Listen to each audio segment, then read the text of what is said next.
Betulkah kripto ini akan menggeser semuanya di seluruh dunia, mendisrupsi semua bidang seluruh dunia? Sebenarnya kripto itu diciptakan bukan untuk menggantikan, tetapi sebenarnya menambah. Jangan meremehkan uang 100.000 di kripto. Oh iya, Itu masih berlaku nggak sih? berlaku Pak.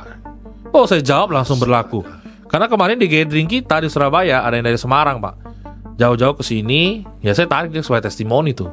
Mengubah $100 menjadi 4.000, $80 jadi $6.000. Kripto itu kita bedah dua lah. Kita harus paham ada yang namanya Bitcoin sebagai hard asset. Sisanya itu adalah eksperimental Pak. Uji coba sebenarnya. Makanya kalau untuk teman-teman atau bapak ibu yang usianya ada di atas 40 segala macam, itu sangat tidak disarankan Pak masuk ke dunia eksperimental. Kecuali backgroundnya adalah IT. Welcome to Success Before 30 Level Up Podcast. Andi, welcome back Ya, ke Pak. Success Before 30. Thank you Pak sudah munculkan saya lagi. Terima kasih. Kali ini backgroundnya berbeda karena kita syutingnya di Surabaya kan. Iya, pas lagi di sini Pak ya. Nah, pas di sini. Andi, saya seneng banget kemarin setelah mendengarkan kisah Anda. Wah, kita semua cukup terinspirasi. Bagaimana seorang pemuda yang berasal dari kota kecil di Singkawang, Iya. kemudian berjuang di kos-kosan begitu susah di Jakarta, Iya, melarat Pak. melarat, Iya. dan akhirnya waktu zaman COVID bisa sukses. Sekarang beliau dipaksa nggak retire karena menginspirasi kisahnya, keliling kemana-mana, banyak universitas ngundang beliau ini sekarang ini. Ya, begitulah. Nah, ini yang menjadi pertanyaan saya, sehebat itukah kripto? Iya, Pak. Sehingga masalahnya ini jadi kontroversi. Yang tua ngomong kripto ini penipuan, sampai hari ini saya banyak ketemu orang usia 40-50 ke atas tetap ngomong ini uang monopoli, penipuan. Sampai hari ini mereka lebih trust stocks atau saham gitu. Ini perdebatan debat kusir yang nggak ada selesainya. Sehebat itukah kripto? Betulkah kripto ini akan menggeser semuanya di seluruh dunia, mendisrupsi semua bidang seluruh dunia? Saya pengen mewakili orang-orang usia 30-40 ke atas yang very skeptical with crypto. Coba jelaskan dulu, menurut sudut pandang Andi itu gimana menghadapi orang-orang tua seperti ini? Ya, kalau saya sih, kita simpel aja. Sebenarnya kripto itu diciptakan bukan untuk menggantikan, tetapi sebenarnya menambah. Menambah dalam artian apa? Contoh Pak, kalau misalnya kita punya bisnis crowdfunding ya, sekarang kita bisa melakukannya di dalam bentuk penerbitan koin. Kalau misalkan di stock market kan ada yang namanya underlying di company ya. Ya. Sehingga kalau misalkan kita bermain di kripto, masuk ke dunia cryptocurrency digital ya, ada finance juga, jadi semua menjadi satu kesatuan. Orang bisa melakukan crowdfunding dan itu global, Pak. Coba kita bayangkan, ketika kamu mau berbisnis di Web2 itu apa sih? Web2 itu konvensional bisnis lah, konservatif ya. Jadi kalau misalkan dulu kalian Web2 itu harus menjual franchise gitu ya, prospek orang, dan itu dalam ruang lingkup adalah Indonesia atau kita lokal nih. Tapi kalau dengan adanya kripto, kita post di X di Twitter, ada investor dari India masuk ke dalam sistemnya kita. Misalnya kita ada bisnis namanya Hyperfund itu ya. Nah itu saya juga terlibat di dalam, kebetulan saya jadi investornya juga Pak. Nah jadi ada teman-teman dari Dubai, dari India, jadi global liquidity jadinya. Kemarin kita baru buka Pak di Pakuwon, itu ada Dore by Letau, itu 2 outlet. Nah di Bali 1 di Living World-nya. Nah itu karena apa? Crowdfunding dari global. Dan itu diperbolehkan oleh regulator di Indonesia udah pasti, perizinan ISO segala macam udah lengkap. Nah makanya ketika sudah lengkap kita bisa melakukan menyambungkan Web2 dan Web3, ini kan berarti menambah use case atau kelebihan kita supaya lebih efisien Pak, lebih efektif dalam lu doing business. Ini real business ya Pak ya, jadi bukan pump and dump nih. Kita harus membedakan koinnya sama bisnis yang memberikan impact ke dunia nyata. Ada collateral asetnya? Iya, nah itu berarti brandnya Pak. Dan yang terbaru sekarang kita sama Sorseli Pak. Oke. Ya itu crowdfunding global, ya langsung buka lagi yang baru. Ya, dia Dari kripto revenue banget itu. Iya, dari revenue yang ada Teman saya. masuk lagi ke dalam dunia kripto, kita bagi revenue langsung by smart contract, semua kita spread ke semua investor, retail. Dan itu tidak membatasi orang. Contoh Pak, kalau lo franchise minuman, ada satu brand A misalnya, butuh duit 500 juta Pak, baru bisa buka. Berarti orang yang kecil tidak punya kesempatan dong. Ya. Kalau dalam kripto, kamu tahu 500 ribu rupiahnya kita terima. Karena kamu berhak Dan inilah fungsinya kripto, Pak, memberikan kesempatan kepada orang kecil. Seperti saya contohnya. Makanya ditanya se-powerful apa? Se-powerful itu, Pak. Itu menjembatani, terus saya punya kesempatan dapat yield. Saya juga salah satu pemilik daripada brand tersebut, gitu misalnya ya. Saya dapat passive income, saya bisa kelola. Saya reinvest lagi di dalam dunia kripto yang lain. Karena kripto itu besar, Pak, dunianya. Sekarang yang kita lagi omongin kan real world asset nih. RWA ini kan lagi kencang.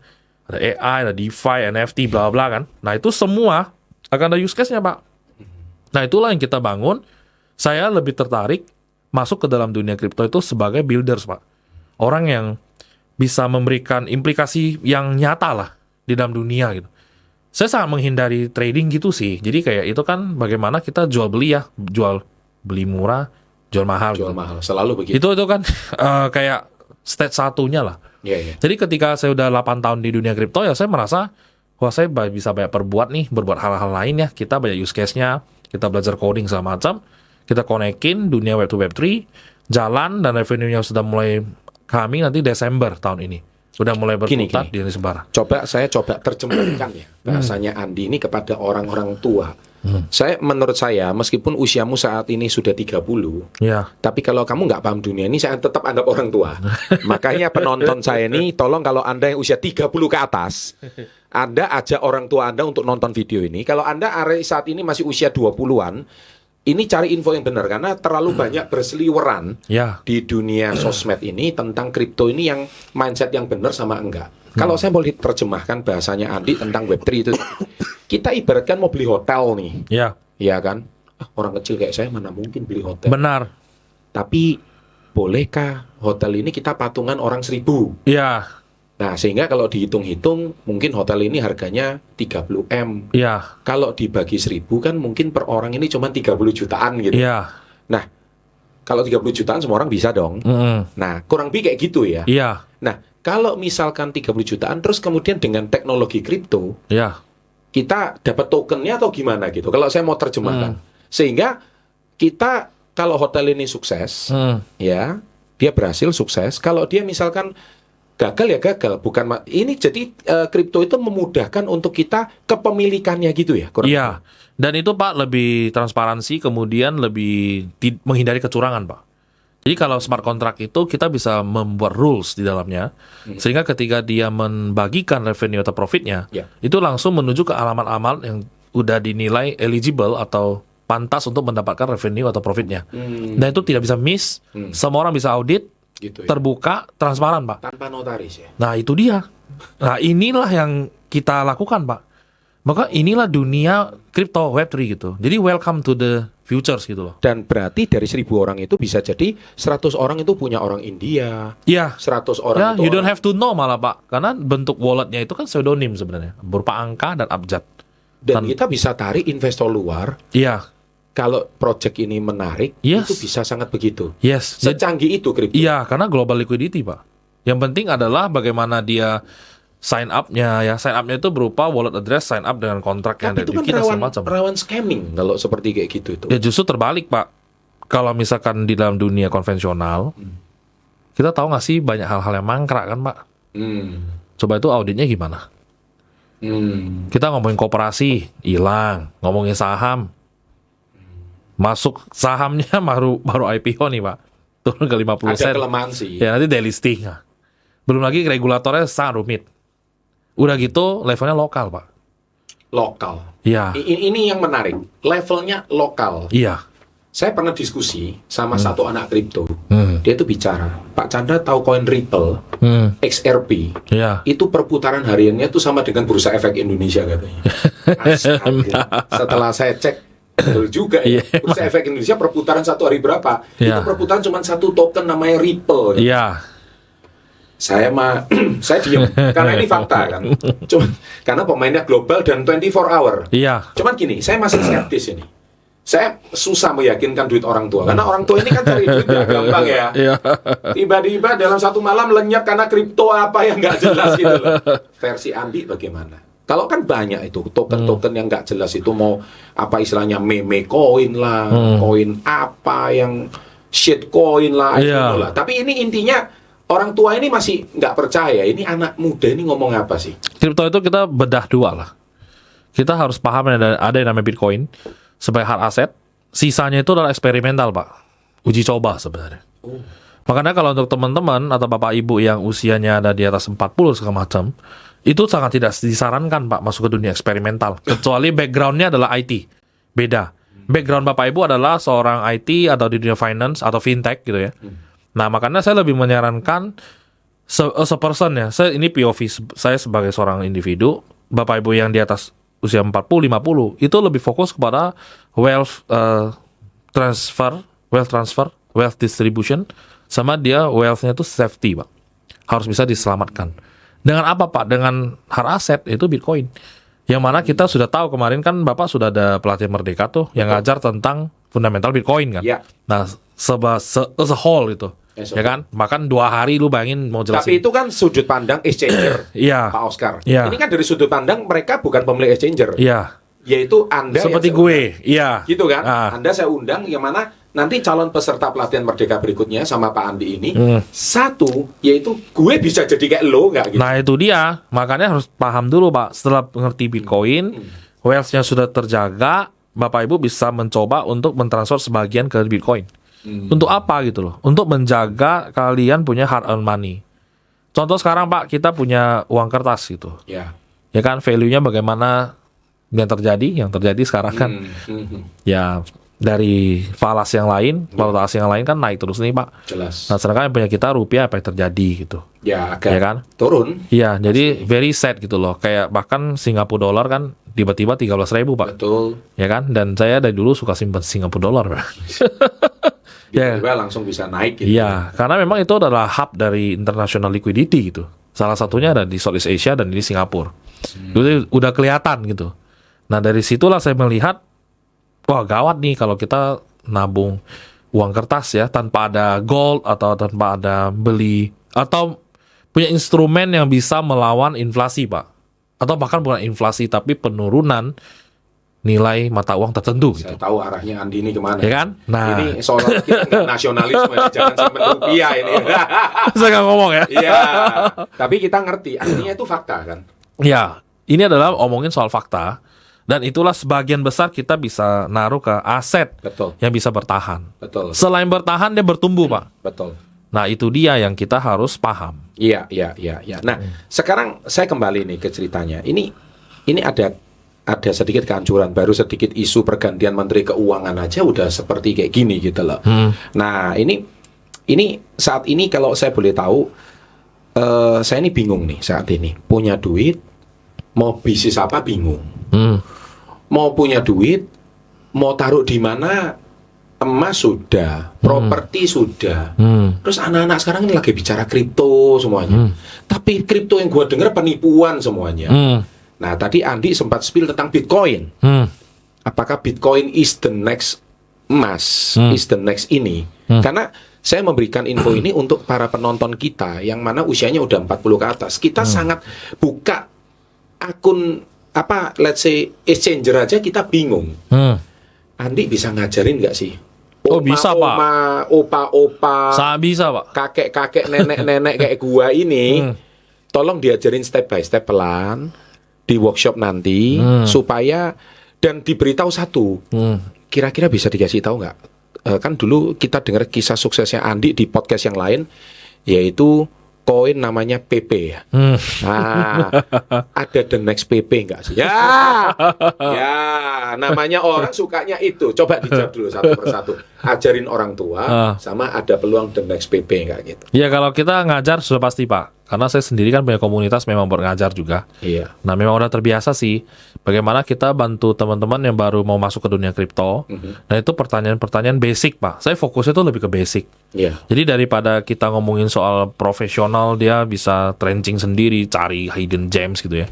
Saya lebih fokus kepada teman-teman tuh atau Bapak Ibu ngerti bagaimana cara dia mengenali security daripada be your own bank. Karena di kripto itu kan be your own bank nih, Pak. Yeah. Semua aset atas nama lu, atas diri lu sendiri, tanggung jawab lu sendiri, ada di HP lu, ada di laptop lu. Bener ya?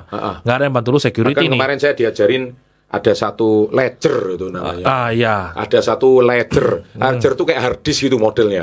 Ini jangan sampai hilang. Kalau ini hilang bahaya. Bahkan kemarin kita sempat putar filmnya Jackie Chan yang baru itu, yang tentang film kripto. Sudah nonton belum? Belum, Pak. Oh, itu keren.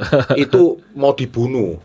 Cuman gara-gara orang mau ambil curi datanya dari kripto itu. Iya. Waktu dia dibunuh, dia ngasih kode nonton di CCTV. Dia mengeluarkan yang 12 kode itu loh. Iya. Ya, ini. Iya. Wah, itu seru itu film. Iya, memang. Jadi saya ini juga orang tua lagi-lagi nggak paham ini. Ini ngapain? Saya nggak mau ketinggalan. Intinya orang tua ini jangan sampai saya ini dikadalin anak muda lah. Saya harus belajar nih sama seorang Andi gitu. Nah, oke, coba diperjelas lagi tentang gimana pertanyaan saya tadi itu. Ya kalau dari saya sih selain belajar basic, ya kita mengerti Bitcoin itu apa. Dan sebenarnya paling menarik dari cryptocurrency atau di Bitcoin, ya dia bisa melawan ruang dan waktu dan bentuk, Pak. Yeah. Jadi through time and space. Gitu ya. Kenapa bentuk gitu? Sekarang Bapak mau kabur nih, sesuatu terjadi sama kota ini gitu. Mau ngangkut emas 50 kilo gitu, caranya gimana, Pak? Ya, itu nggak mungkin. Ya. Saya paham itu. Kalau Bitcoin, Pak, mau 1 triliun juga kita bawa pergi aja, bahkan tanpa bawa apapun. Ya. Dengan mengingat 12 seed phrase-nya, 24 seed phrase-nya, atau private key kamu catat, itu kan recovery-nya ada di dalam cloud. Jadi sebenarnya di blockchain itu ya kita semua ada di cloud, Pak. Dan ini berfungsinya semua sebagai key. Mau laptop, mau handphone, sama aja. Nah, itu yang terjadi. Kalau misalnya Pak Chandra tanya saya, the next PP apa? Gitu. Ya kan? Yes. Sebenarnya kalau ini itu disukai kan, semua orang, nggak ya, cuma anak muda, anak tua. itu kan memes ya. Memes is for fun dan itu community ya. Ya. Nah, kalau saya sekarang lebih kepada lihat real use case, Pak. Tapi bagaimana dengan modal seseorang kalau misalkan Bapak Ibu yang usia 40 ke atas, ya saya yakin modalnya lebih oke daripada gue dulu gitu. Makanya lebih prefer adalah melihat use case dari koin yang mau dimasuk atau di entry atau di invest gitu. Itu lebih penting, Pak. Jadi kayak misalkan koin-koin yang menyelesaikan masalah yang banyak orang keluhkan. Kita cari tuh. Problemnya apa? Ada yang solving nggak? Yang solvingnya ini proper nggak? Nah, baru dianalisa tuh, dijabarin semua tuh teknisnya gimana tuh. Nah, makanya itu, Pak. Itu yang saya ajarin biasanya. Berarti saya kemarin tertarik Andi itu ngomong di podcast yang lalu, jangan meremehkan uang 100.000 di kripto. Oh iya. Itu masih berlaku nggak sih? Berlaku, Pak. Oh, saya jawab langsung berlaku. Karena kemarin di gathering kita di Surabaya, ada yang dari Semarang, Pak. Jauh-jauh ke sini, ya saya tarik dia sebagai testimoni tuh. Mengubah $100 menjadi $4.000, $80 jadi $6.000. Total dia itu udah berapa miliar gitu, Pak. Modalnya cuma $100, $80. Tapi itu bisa terjadi kalau saya ngerti token apa. Iya, makanya belajar dulu, Pak. Iya dong. Ya udah gini aja, kalau kalian penasaran, saya ini juga penasaran, makanya saya mau culik si Andi ini. Saya ini penasaran banget, ini uang 100.000, $100 bisa jadi 4.000, itu siapa yang nggak mau gitu ya? Iya. Kalau sorry to say, di era saya nggak mungkin itu terjadi. Oh iya, tidak punya kesempatan, Pak, dulu. Itu nggak mungkin Iya. terjadi, karena pembelinya juga orang lokal, ini pembelinya global. Iya. Ini something yang saya nggak bisa kebayang. Dulu kita harus ada kolateralnya, kita ke bank, ke notaris. Misalkan, kalaupun kita mau simpan emas ya simpan emas lantakan. Iya. Mungkin ya, tapi ini istilahnya kan generasi perintis nih, bukan pewaris nih. Kalau pewaris saya diwarisin sama Akong, 100 kilo emas di safe deposit box, itu lain cerita. Ini kan tadi Andi cerita, uang 100.000 pun jangan sepelekan, Jangan. asal tahu ilmunya. Iya. Saya produknya. Oke, gini, Andi jangan cerita banyak. Nanti kita langsung ketemu aja di workshop 1 dan 2 November, ya. Di SPL. Wah, apa itu SPL ya kan? Kita akan kulik bagaimana seorang Mr. Andi ini akan menceritakan dari nol. Bahkan Iya. the next potential coin nanti Of course, pasti. wow. Kita akan kasih pandangan gitu. Nanti Ini kembali nggak pernah disebar di YouTube manapun ya? Nggak ada. Hanya di kelas ya? Iya, nggak ada. Oke, jadi Andi akan menceritakan bagaimana Anda yang gini deh, kalau kalian psikologi orang tua ya. Saya tahu kalian berduit, ya. Saya tahu kalian itu berduit itu dalam arti kalian udah punya emas, udah punya properti, bahkan kalian punya saham. Apa salah sih kalian keluarkan portofolio kalian cuman, ya nggak usah banyak-banyak, 1% aja dari portofolio kalian. 1% mungkin berapa sih? Nggak banyak. Coba ikut kelasnya Andi. Dari sini Anda minimal kuliah lagi lah. Kuliah apa sih zaman sekarang? Karena kemarin saya sudah ngundang Pak Oscar, itu dari sudut pandang exchanger. Pak Oscar tidak akan ngomong satu token apapun. Nggak boleh. Saya tanya apapun, beliau nggak boleh, beliau cuma ngomong Bitcoin. Tapi Andi lah yang berani membongkar Ya. apa yang the next Bitcoin kan. Gitu Andi ya. Iya. So Andi, kita akan bahas lebih banyak di podcast berikutnya. Tapi podcast ini kita tutup dulu. Yang terpenting, saya nih orang tua nih, saya skeptis. Saya mau tahu lebih dalam dan what is the next PP. Kita tutup dulu di podcast satu ini. Thank you untuk Andi dan sampai jumpa di podcast berikutnya. Salam hebat luar biasa.